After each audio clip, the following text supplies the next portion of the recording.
morning! Today I have a different type of video for you guys. So on March 4th was my 6-month anniversary of being in Edinburgh, so I thought it would be a fun video to film, a top 5 things that is great about the UK, that like just the little things that make me so happy, or also on the other side, the 5 things about being abroad that are kind of frustrating. So this is my video. Let's start with the 5 frustrating things first, and then we will move on and end on a happy note. So number 1 that I find the most frustrating, and this is probably my biggest pet peeve about being in the UK, are it's the different metric system. So anytime I want to like cook or do anything, cook, bake, those are the main things that I really run into this with. Sometimes like in class when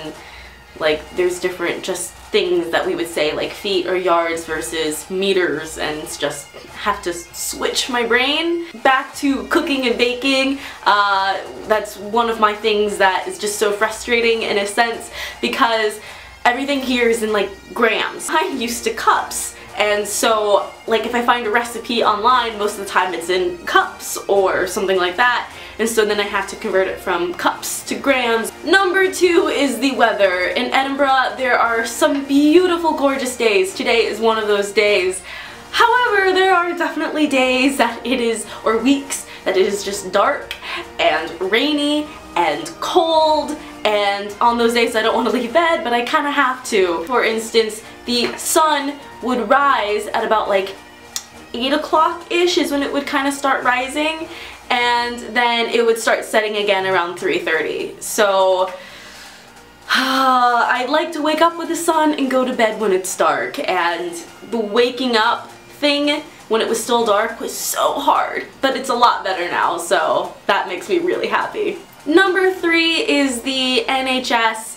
So it's a pro and a con, just because and I don't want to start a controversy, but this is my opinion, is it's great that things are free. I don't have to pay for my doctor's appointments, I don't have to pay for any prescriptions, it's free. But what I don't like about it is that usually I can call and make an appointment, and if it's something that's really bad, they'll try to squeeze me in.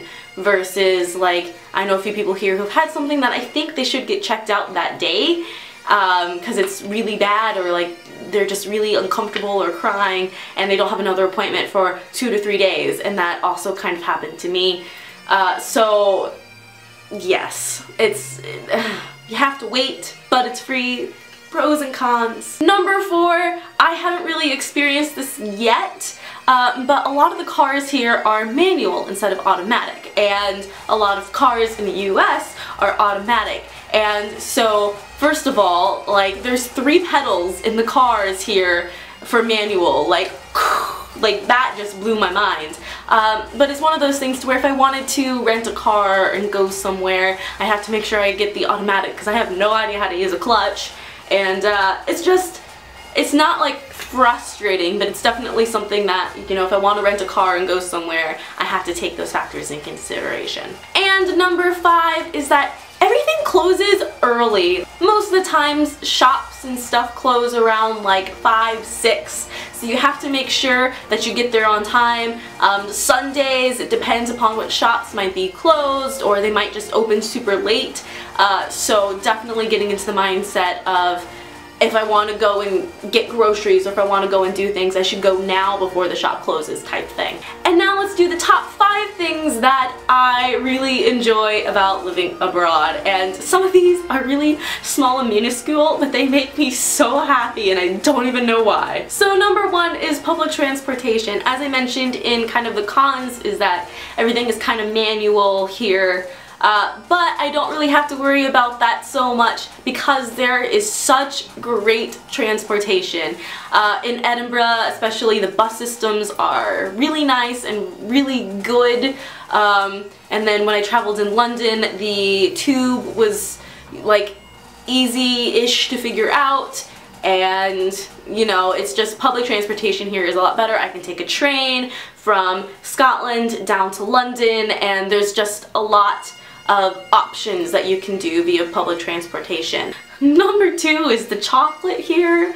Oh my god, guys, the chocolate, it's a lot more sugary, but it's just more rich than like American chocolate. It's a lot different, and like I find myself just really enjoying the chocolate here, just because like I feel I can have less and like feel satisfied, if that makes sense, because I got like my like sugar chocolate craving over with. So yeah, it's a lot different here and it's so good. Number 3 is something that I think we should bring over to the US, and it is something so small, but it makes me so happy, and that has to be the traffic lights. Now you're thinking, that's weird, why traffic lights? It's because, you know how when we slow down it goes from green, yellow to red? Here, and then goes from red, yellow to green, so people can, you know, shift gears and get their car ready before the light turns green. Because sometimes people aren't paying attention, or they don't have really good reactions to like starting at green, and people get frustrated when people don't go. And so I think that implementing a system of traffic lights where you go from red, yellow to green again to tell people to get ready to go is a fabulous idea, and I love it, and it makes me so happy. Number 4 is just the history. I love just walking around and just the buildings and the places. I love that, like, every time I see the castle, I grin and I smile, because it's one of those things to where, like, holy crap, there's a city built around a castle, and I'm living here with a castle that, like, if this building wasn't here in front of me, I could see the castle, and that's just really cool and blows my mind, and something that you don't get in the US because there's not castles in the US, and it just makes me smile. And last but not least, number 5 are the pubs. I love the pub atmosphere, and that you can, you know, depending on the pub, you can have like more of a family atmosphere or another type of atmosphere, but I just love just going to a pub. It's just that experience that just makes me like happy and smile, and pub food is so good, and yes, I just love the fact of, well, let's go to the pub. So those are my top favorite and my top things about living abroad. So let me know if you have any pet peeves, if you know you've been on one side or the other, or if something sounds cool or doesn't sound cool. So yeah, just, you know, make a discussion down below. So yeah! So bye! Hello and welcome to today's video where I am discussing A Darker Shade of Magic by V.E. Schwab. And, okay, first of all,